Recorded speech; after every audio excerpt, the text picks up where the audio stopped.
We were previously talking about the thick book Meditations on the Tarot by Tom Berg. Another thing about this book is the reviews on the back. I will read a couple of those for you because they're very informative. One of these is by a Trappist abbot. He said, "It is without doubt the most extraordinary work I have ever read.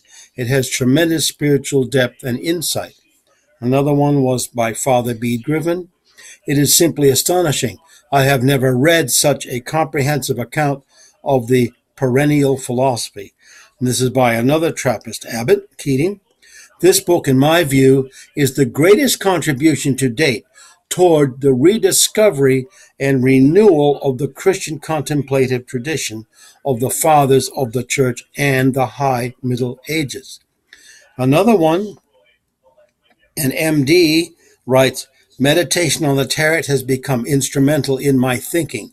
The writer, who calls himself Unknown Friend, seems to be speaking to me directly, with endless wisdom and inspiration."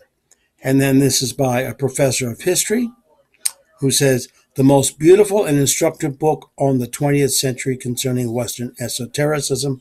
And then Richard K. Kopf, National Catholic Reporter, says, "This book begs not only to be studied cover to cover, but also to be savored, meditated upon, and assimilated into one's life."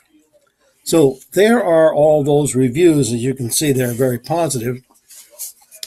And another interesting thing about this book is that it has an index. Now, this is very helpful because what you will find in the index as you look at it, and this index tells you the pages on which you can find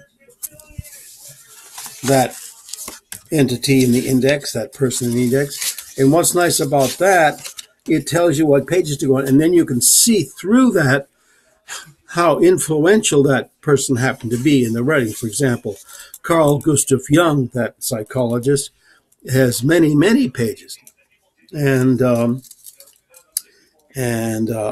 Eliphas Levi also has many, many pages. He was part of the Golden Dawn tradition.